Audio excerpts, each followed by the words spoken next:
Assalamualaikum warahmatullahi wabarakatuh. Perkenalkan, saya Mila Karmila SIPMSI. Saya adalah dosen pada program studi S1 Administrasi Publik, Fakultas Ilmu Sosial dan Ilmu Politik Universitas Garut. Saat ini, saya akan membagikan video terkait pernyataan diri dosen untuk unjuk kerja Tridharma Perguruan Tinggi untuk keperluan sertifikasi dosen tahun 2025.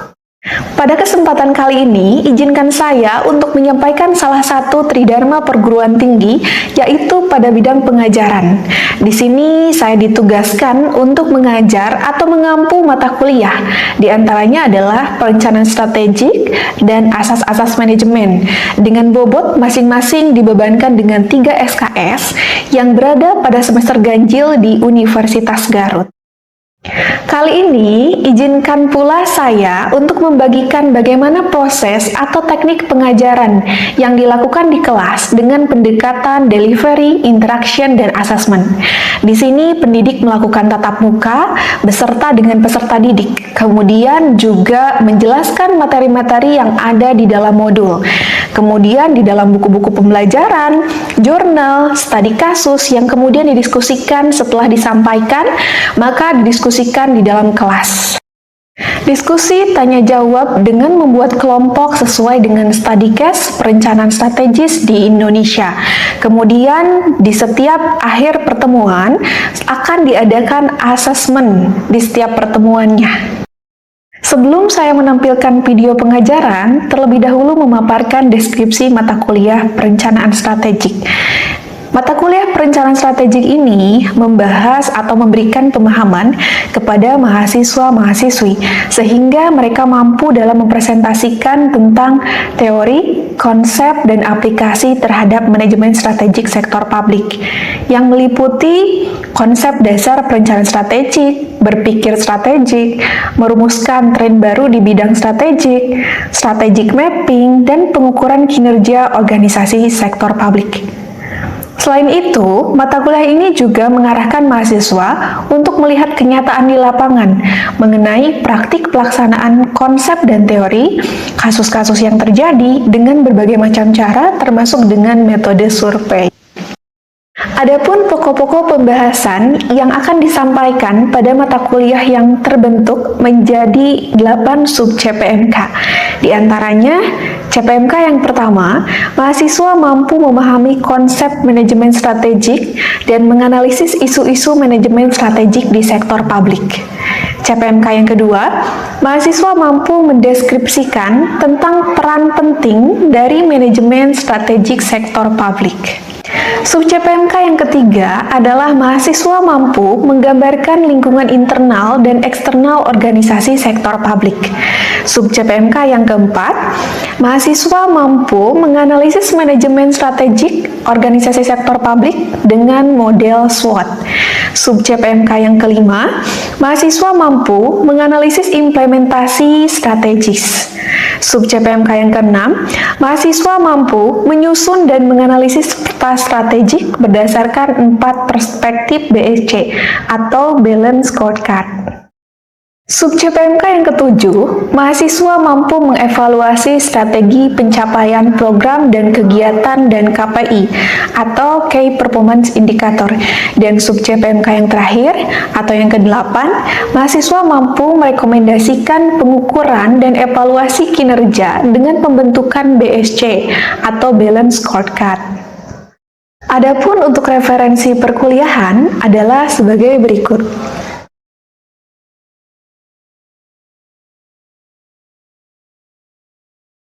Adapun untuk penilaian adalah sebagai berikut.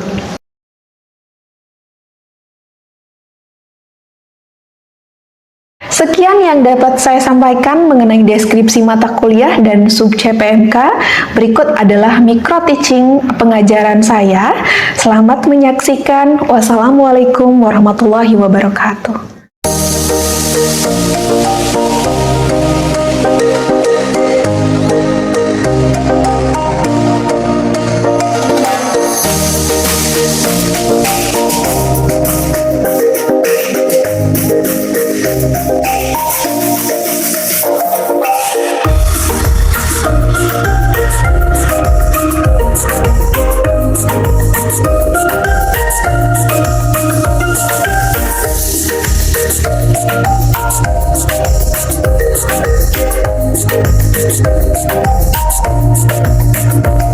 Bismillahirrahmanirrahim. Assalamualaikum warahmatullahi wabarakatuh. Waalaikumsalam warahmatullahi wabarakatuh. Bagaimana kabarnya teman-teman? Alhamdulillah senang sekali hari ini seperti biasa saya Mila Karmila bisa bertemu lagi dengan teman-teman sekalian pada pertemuan ke-6 untuk mata kuliah perencanaan strategik teman-teman. Sebelum memulai perkuliahan, alangkah terlebih dahulu kita berdoa menurut agama dan kepercayaannya masing-masing. Untuk berdoa, bermulai. Selesai. Baik teman-teman, hari ini kita memasuki pertemuan ke-6 yang dimana pertemuan ke-6 itu membahas terkait mahasiswa mampu memahami manajemen strategik dengan menggunakan analisis SWOT atau Strength, Weakness, Opportunity, dan juga Threat. Namun sebelum perkuliahan, saya akan mengabsen terlebih dahulu bagi teman-teman yang sudah hadir dan tidak hadir. Bagi yang namanya disebutkan, silakan untuk mengacungkan tangan ya.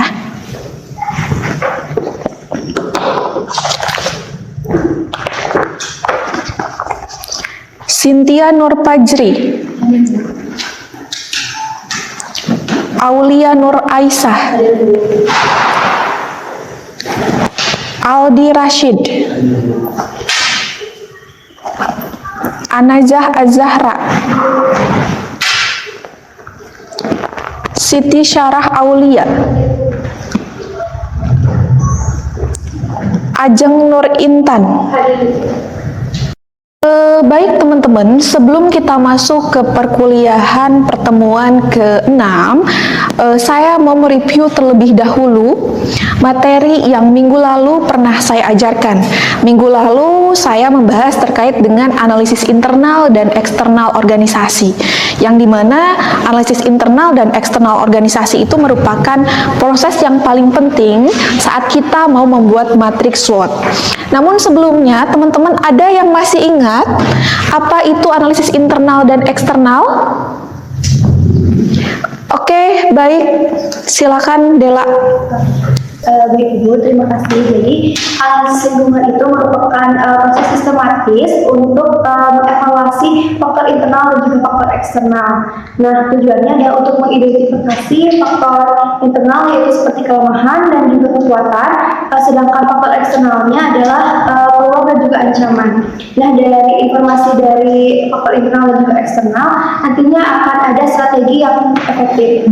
Nah, faktor internal itu merupakan faktor yang dapat dikontrol langsung oleh manajemen seperti pemilik atau owner, lalu ada lokasi, fasilitas, dan juga alat kerja. Sedangkan faktor eksternalnya itu lingkungan jauh. Faktor eksternal itu dibagi menjadi tiga. Yang pertama adalah lingkungan jauh, yang kedua adalah lingkungan industri, dan yang ketiga adalah lingkungan operasional. Nah, lingkungan jauh itu seperti ekonomi, politik, sosial, dan juga teknologi. Sedangkan untuk faktor industrinya, menurut Porter itu adalah pendatang baru, pesaing, dan juga produk substitusi. Nah, sedangkan untuk lingkungan operasi itu pasar tenaga kerja, bahan baku, dan juga pelanggan. Oke, baik, terima kasih Dela. Silakan duduk kembali. Teman-teman yang lainnya, barangkali ada yang mau menambahkan pendapat dari Dela terkait dengan analisis internal maupun eksternal organisasi? Oke, silakan Cynthia. Saya untuk menganalisis lingkungan internal itu bisa menggunakan dengan model 7S McKinsey yang dimana meliputi yang pertama ada set value atau nilai visi organisasi, yang kedua ada struktur organisasi, yang ketiga ada sistem kinerja, yang keempat ada staff, yang kelima ada skills atau kemampuan, yang keenam ada style atau gaya kepemimpinan, dan yang ketujuh ada strategi organisasi. Di mana ketujuh ini harus selaras atau satu sama lain. Nah, ini meliputi identifikasi ketidakefektifan ketidakefektifan, yang kedua ada perumusan perbaikan, yang kedua ada perancangan, yang ketiga ada perumusan perbaikan, yang keempat ada implementasi, dan yang terakhir ada evaluasi. Terima kasih Cynthia, silakan duduk kembali. Baik teman-teman, setelah tadi kita mendengarkan pendapat dari Della dan juga Cynthia yang sudah mengulas terkait dengan analisis internal dan eksternal organisasi, kita akan lanjutkan dengan mempelajari apa itu analisis SWOT. Karena untuk pertemuan ke-6 ini, kita akan memfokuskan pada manajemen strategik yang menggunakan analisis SWOT. Teman-teman seperti dilihat di layar bahwa dari Whelan and Hanger tahun 2003, beliau menyebutkan bahwa ada 4 tahapan dalam dimensi manajemen strategik sektor publik. Tahapan yang pertama adalah environmental scanning. Environmental scanning ini adalah tahap pemindaian lingkungan internal dan juga eksternal. Teman-teman, minggu lalu sudah saya tugaskan untuk mengerjakan analisis lingkungan internal dan eksternal yang sudah teman-teman kerjakan, kemudian teman-teman sudah melakukan survei juga ya ke beberapa instansi sektor publik.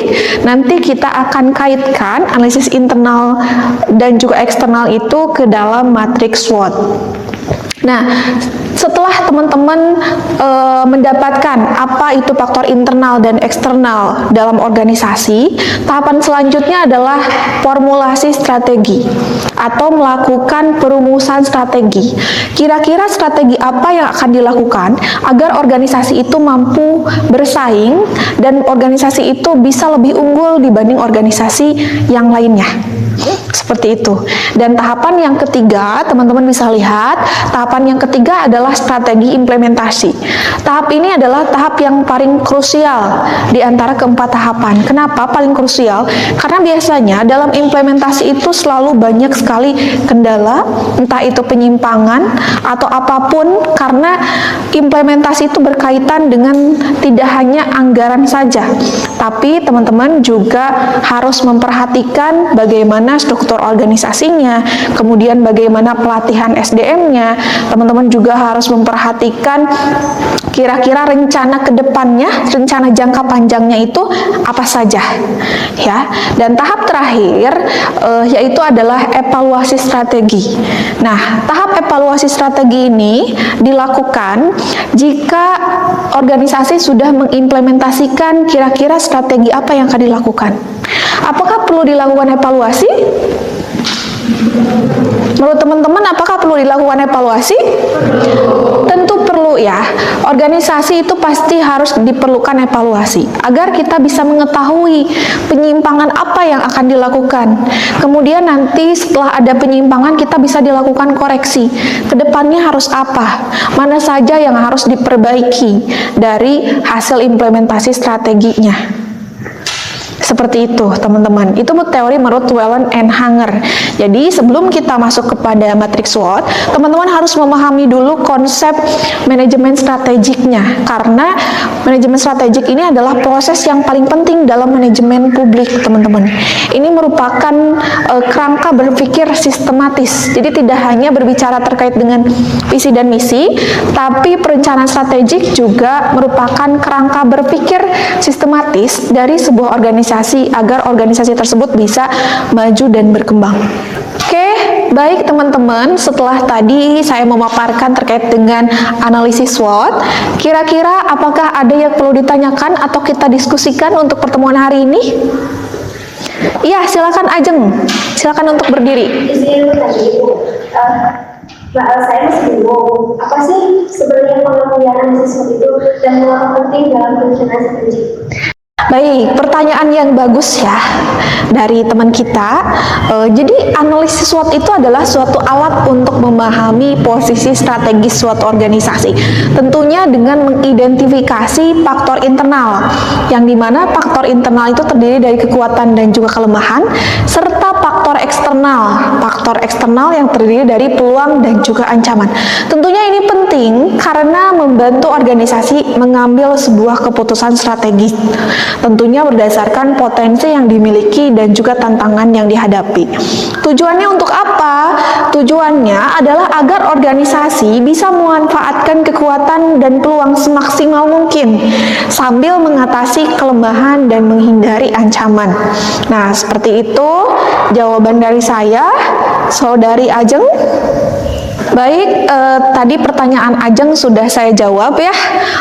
Teman-teman yang lainnya ada yang mau bertanya? Baik, silakan Santika. Baik Bu, izin bertanya, Ibu kalau misalkan organisasi kita punya banyak tantangan dan kelemahan, strategi apa yang sebaiknya kita ambil Bu? Terima kasih. Baik, terima kasih. Silakan duduk kembali. Pertanyaannya, kalau misalnya organisasi kita mempunyai banyak tantangan dan juga kelemahan, strategi apa yang sebaiknya kita ambil? Oke, strategi yang bisa kita ambil dalam situasi seperti itu, berarti maksudnya ke dalam pada dalam mahasiswanya. Ini disebut dengan kondisi yang tidak menguntungkan. Karena apa? Karena ancaman tinggi dan juga kelemahan internal yang juga besar. Maka strategi yang paling tepat yang dilakukan adalah dengan strategi defensif atau strategi bertahan.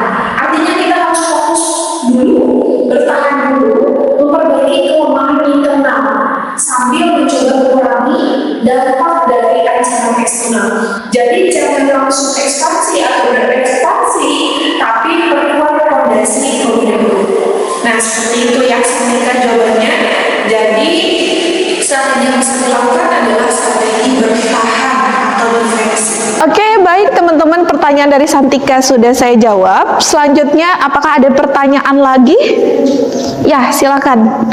Sarah.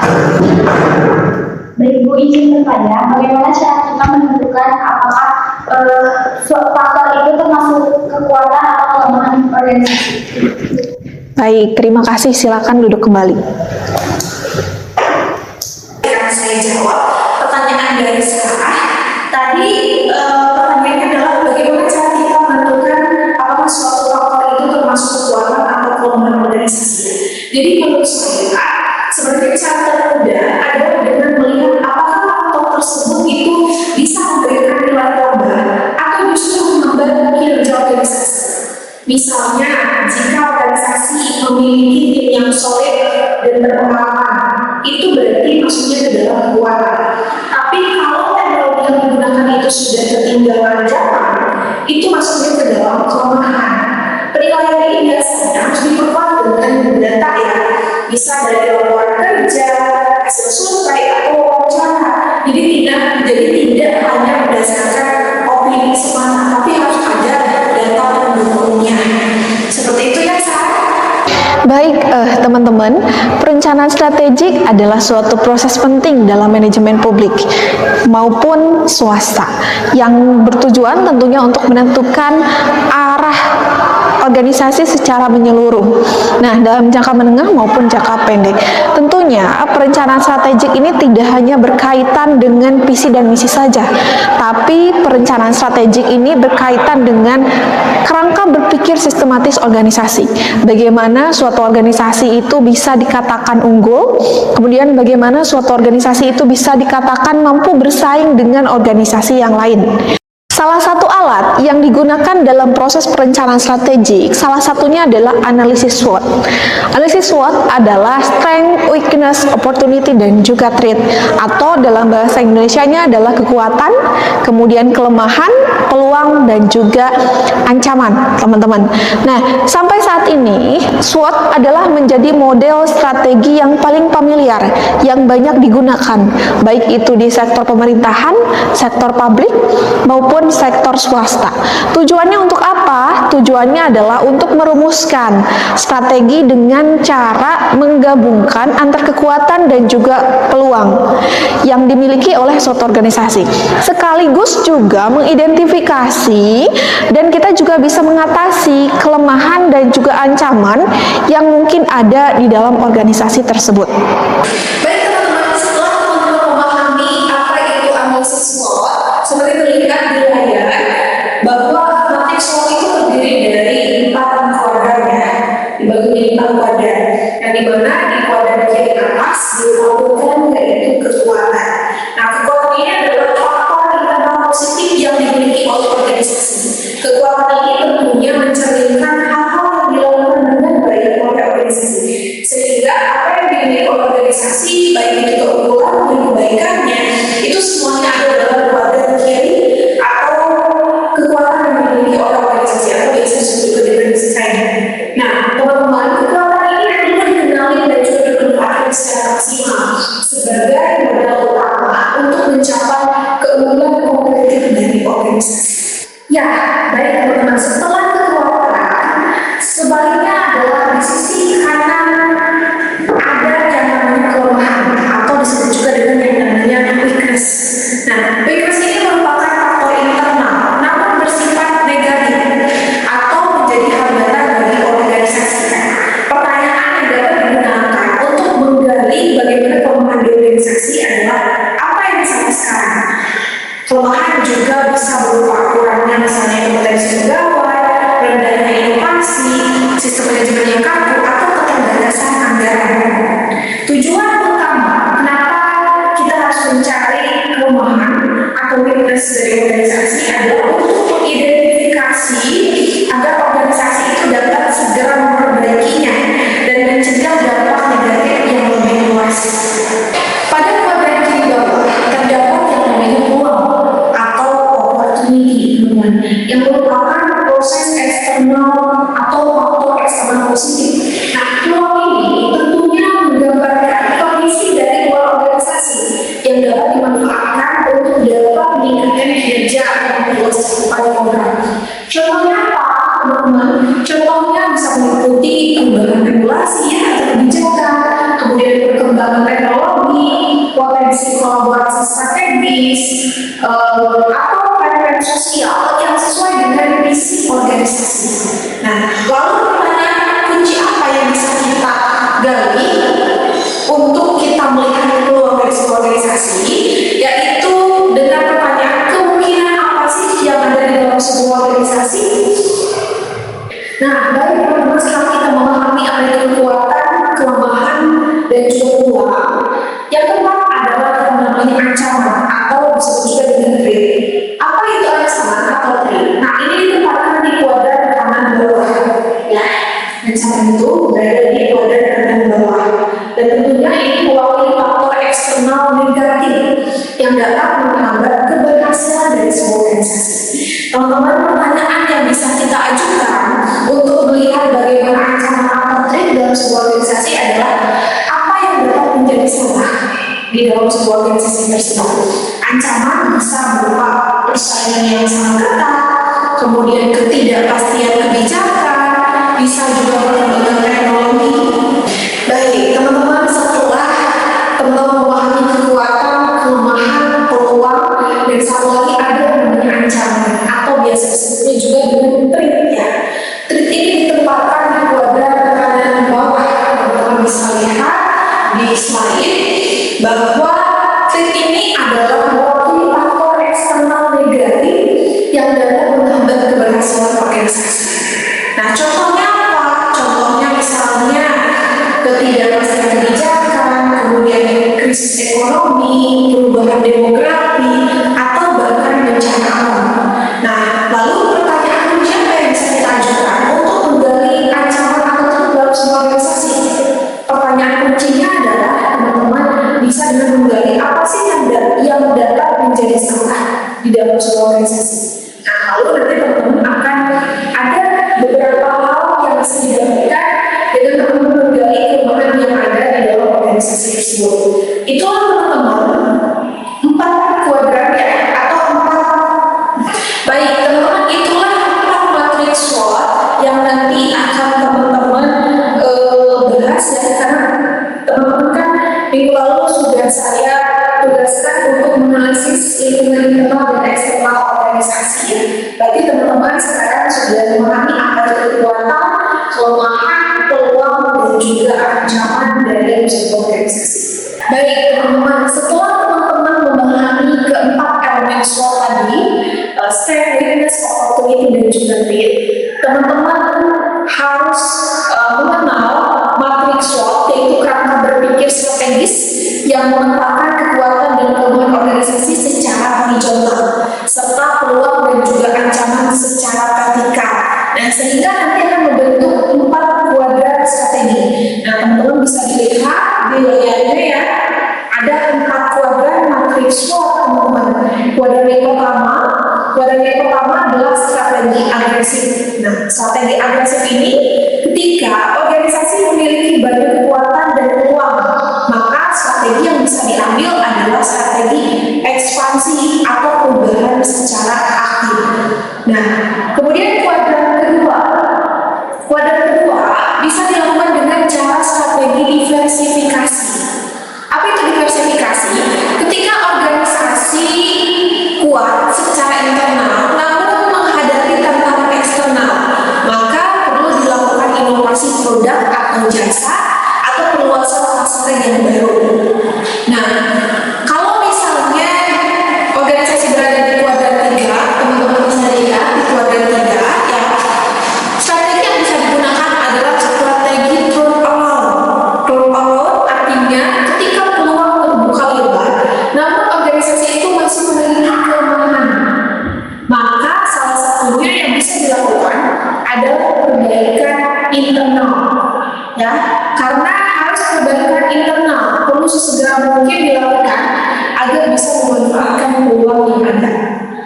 Dan yang terakhir, kuadran 4, teman-teman bisa lihat di kuadran 4, strategi yang bisa digunakan adalah strategi defensif. Artinya ketika organisasi mengalami kelemahan dan menghadapi banyak ancaman, maka strategi terbaik adalah bertahan, kemudian efisiensi, atau bahkan bisa dilakukan rasionalisasi. Seperti itu, teman-teman. Jadi nanti teman-teman akan menentukan kira-kira organisasi yang teman-teman lakukan observasi itu berada di kuadran mana? Apakah kuadran 1, kuadran 2, kuadran 3, atau kuadran 4? Setelah kita memahami perencanaan strategi, teman-teman harus memahami apa yang namanya matriks SWOT. SWOT itu singkatan dari strength, weakness, opportunity, dan juga threat. Kalau dalam bahasa Indonesia-nya adalah kekuatan, kemudian kelemahan, peluang, dan juga ancaman. Kenapa organisasi itu harus dilakukan matriks SWOT? Agar kita bisa memanfaatkan kelebihan dan juga peluang, dan kita bisa meminimalisir ancaman dan juga kelemahan dari organisasi itu. Oke, teman-teman, dalam matriks SWOT ini tentunya ada hitungannya ya. Ada hitungannya. Nanti setelah teman-teman membuat analisis faktor internal dan eksternal, teman-teman harus memasukkannya ke dalam matriks SWOT. Nah, di depan sudah ada matriks SWOT. Contohnya, nanti teman-teman harus melakukan wawancara dengan orang-orang yang memang expert di bidangnya. Misalnya, Tazkia misalnya ya, Tazkia kemarin kan melakukan survei ke Disparboard. Nah, nanti Tazkia silakan lakukan wawancara dengan orang-orang yang memang menjadi pimpinan di dinas pariwisata dan kebudayaan itu, ya, karena memang orang-orang yang harus expert di bidangnya. Baik teman-teman, alhamdulillah perkuliahan hari ini sudah selesai. Jadi untuk asesmen L5, saya tugaskan teman-teman untuk membuat matriks SWOT berdasarkan analisis faktor internal dan eksternal yang sudah teman-teman buat minggu lalu ya. Tadi sudah saya jelaskan bagaimana cara mengolah datanya untuk SWOT analisis, dan kita akan diskusikan minggu depan teman-teman bersama-sama. Saya tunggu tugasnya ya. Minggu depan akan kita bahas. Baik, itu mungkin yang dapat saya sampaikan untuk pertemuan hari ini. Terima kasih banyak teman-teman sudah hadir pada perkuliahan hari ini. Saya tutup saja pertemuan hari ini. Wallahul muwaffiq ila aqwamit thoriq. Wassalamualaikum warahmatullahi wabarakatuh.